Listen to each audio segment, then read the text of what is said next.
mostly going in the bucket. Welcome to Tiafo Garage, where we try it and find out. On this channel, we feature DIY on some classic cars. We also chronicle the classic car ownership experience here in the San Francisco Bay Area in California. Tiafo Garage. Welcome to Tiafo Garage. Today we're going to change the oil in the Dino. It's been about a year, just gonna walk through that. We've got the Dino up on the lift. We've got the Porsche hanging out in the driveway, hoping it's not gonna rain. Looks like it might.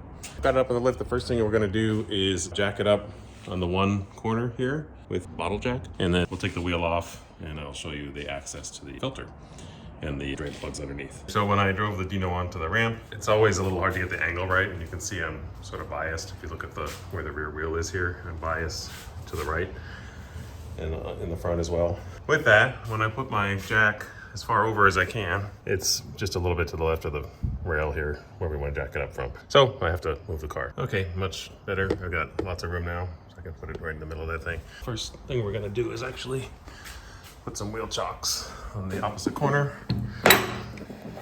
It's also in gear and park and brake on. One thing I didn't realize until I guess I had the benefit is these plus shaped wrenches are actually nice for being able to turn fast. And once it's jacked up, always back it up with a jack stand. And now we will remove this filter's back here. You can see it in red. So a couple things to point out here. One is I placed the fasteners in the order that I took them out. And then I left the middle one last because I didn't want to load on the part. And the other neat thing with these is you can see the handwritten 1095 by hand. Kind of neat touches on these old cars. So that's actually from the factory. The body here is 1095. And that's the hand script of the factory guys who put it together. And they're serial-wise, if you will, by car.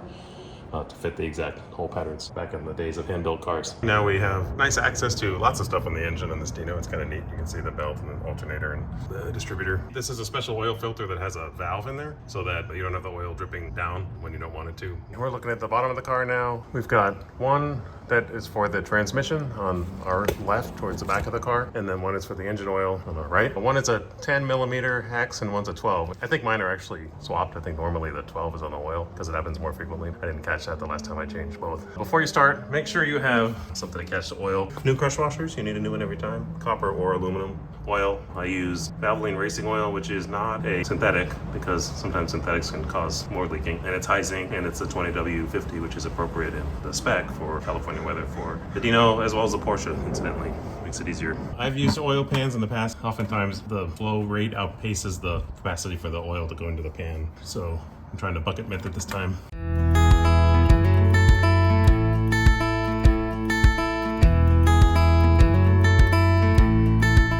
So while that runs out, I think these are magnetic. I know they are in the transmission one. Let's see here if it's magnetic.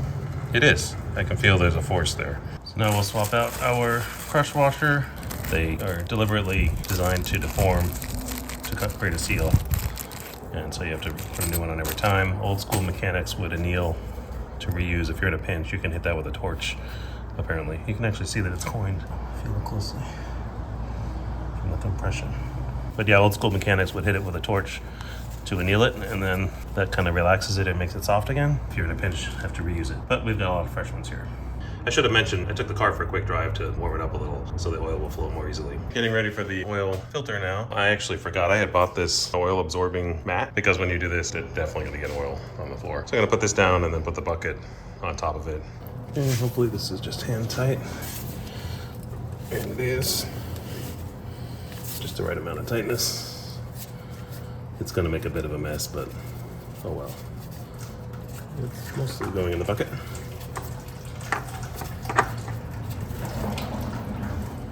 I wrote on the new filter the new date, and I wrote the miles too.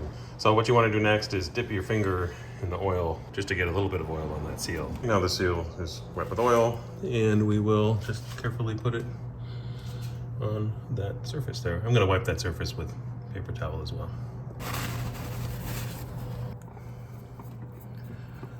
So, you know, once it starts to snug down, then it's another, you know, I don't know, I do about, I guess, 3/4 turn. It's kind of judgment, but a tight hand tight. You're relying on the rubber for the seal, so you don't need a ton of torque. You're not crushing copper like the other one.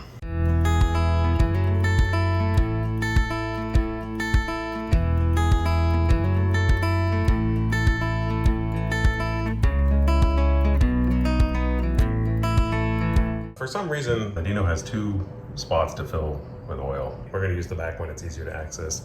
We're gonna use this big funnel. From past experience, I know it will take about 7 liters. I'm gonna put in a full one of those containers and then probably another quart. Idle it for a little bit, check the level, and then put in a little bit more after it all sets. One thing I did want to point out is I'm gonna get all the dust I can out of here with chopstick and a paper towel.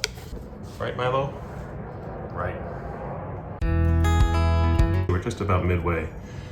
That's good enough for starting it, certainly.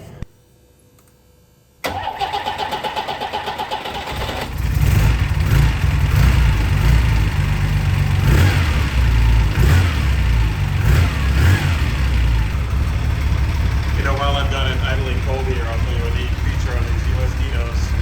This here is a throttle that is connected to that, and this is a wheel that has a bimetal strip that when it warms up, it rotates and slows down the idle. So when it's cold, it generates a fast idle. So like you can watch, if I push on the gas, you can see that the wheel is holding it in that position. When it's warm, this wheel rotates. And it, it's an automatic fast idle, which is kind of the equivalent of the thing in the Porsche between the seats, but automatic. Only on US cars. It also has this switch for emissions. Special idle mode or whatever. Not hooked up, but see it flipped into the low, the warm. As it's warming up, that's what happens there in idle low. So neat little device. It is the next weekend, actually, but I haven't done anything since the last video, so we're gonna check the oil now that it's cold and been had a lot of time to settle. It's exactly half. You can see that. But anyway, it's exactly at half between the cold and the hot, so I am happy with that, and I'm not gonna do anything different. One thing I thought I would comment on is it looks like it might rain. The car won't be out for long, but it might get rained on. So one thing I do is if there's dust on it, which has been sitting, you can see the dust there, I keep one of these dusters in the trunk and dust it off just to, if it does rain, not have that dust mixed with the rain when it dries. Right, Milo? Good doggy. Okay, bye. Well, I hope you enjoyed that. And if you enjoy this type of content, please do like, share, and subscribe. It will help the channel, and we will see you next time on Tiafo Garage.